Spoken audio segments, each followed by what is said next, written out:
no veas, a Sevilla. Y al último que cuando ya salió la bien de regla. It is Wednesday on Raid Shadow Legends, but you knew that. And just as I was going to mention last time around, today we are once again talking about Ishiyama the Immovable, the current Fragment Collection fusion. So, a couple of things have changed since I previously talked about this on Monday. The first is that, and if sources are to be trusted, we now know the damage multipliers on each of the skills for Ishiyama. So, the A1, Burning Comet, this has a multiplier of 0.14x HP. And if you want to compare this to what I guessed they'd be, then, well, be my guess.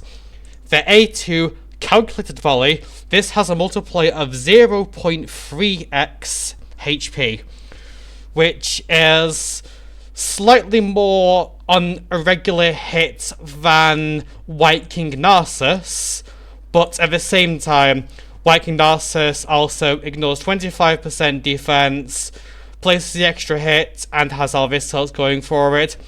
But he's a Void Legendary compared to a regular Affinity Legendary, so it's not entirely fair to compare him. Unless, of course, you already have a HP nuker in that form, then you're thinking, why do I need this guy for? And then the A3. Finish from this has a multiplier of 0.34x HP, which I think is significantly lower than what I thought it was going to be. Hang on one second.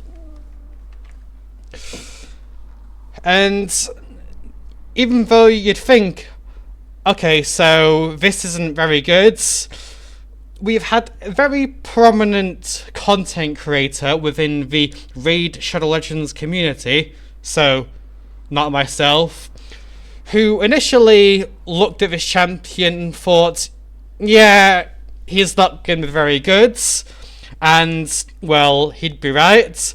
But then a couple of days later, he comes out and says that he was wrong. And of course, I'm referring to none other than Hadyboy himself, who's released this video that has got over 30,000 views and counting. Now, I don't have anything against Hadyboy, okay? He's a businessman, he's doing what makes him money and grows his image so that he can have a stable career in this. You gotta do what you gotta do, okay? But at the same time, you have to realise that out of all of these 32,000 views, some of these are going to take what he's doing purely as a showcase in terms of a whole maximum damage with, you know, the totally realistic setup of Bad Alcazar, Lydia, Guptic, etc. and will think, oh, well, this fusion actually does that much damage. He doesn't. You can tell by the damage multipliers that he just doesn't. But many people will be fooled by this, and that's the issue I have, because if your job as a content creator is to inform the player base about things, and then you're going to misinform them, then, yeah, you might want a big banner at the top of your video saying, "This is fiction, do not take this as fact." Which is like, if I tried saying that Nace is the worst mythical in the game and he's hard countered by Mariah, so don't ever pick him, you would see the banner at the top that's saying, do not actually believe this, to know that what I'm saying is false.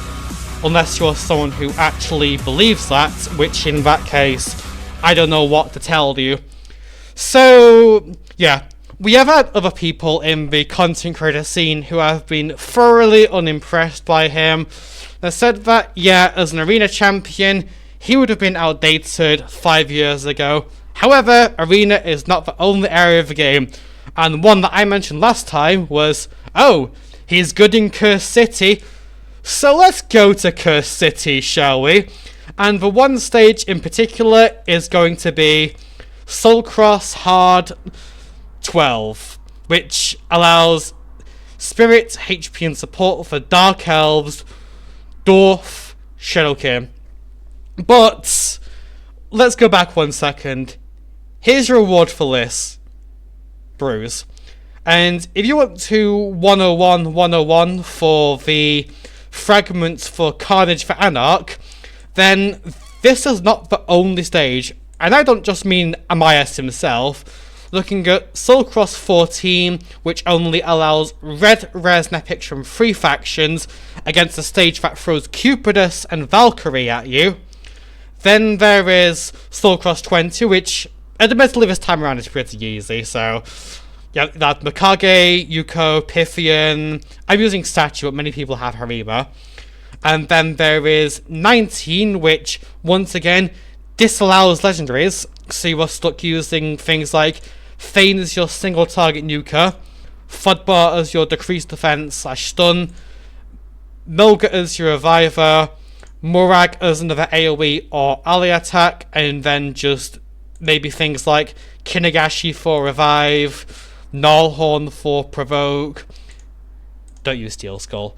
The poisons will trip Marichka passive on wave 1, and it's really not that helpful. So yeah, so Soul Cross 12 is going to be the least of your issues in that regard, and you can probably just blag it through a bunch of supports and bits and pieces, because, as you know, support is a very weak role that doesn't have many stats or much speed, so yeah. So there is that. So what's left for to say, really, apart from, yeah, I know some people will do it anyway because they either collect all fusions, or they're going to collect the fragments and then not even fuse him. They're going to use it for mold fragments instead, which is fine if you want to do that. Mold is a decent champion. Again, she's support role, so, you know, weak. But, yeah, all I'm going to say is that if you're going to build this champion with the belief that he does a lot of damage, then yeah, you've been tricked. Sorry. Don't always believe advertisers in terms of what they say, okay? Anyway, that's kind of all I have to say on the matter. There really isn't much else. I'm not fusing him. I don't think anyone in my clan's going to be fusing him. Actually, maybe 1 or 2 just for collection, but that's about it. So, yeah. And obviously, disclaimer, in terms of don't believe everything you say, don't take everything as fact. Even for what I say, don't believe it as full fact, okay? Form your own opinions. I'm just there giving my piece, okay? Right, so yeah. We're done. See ya.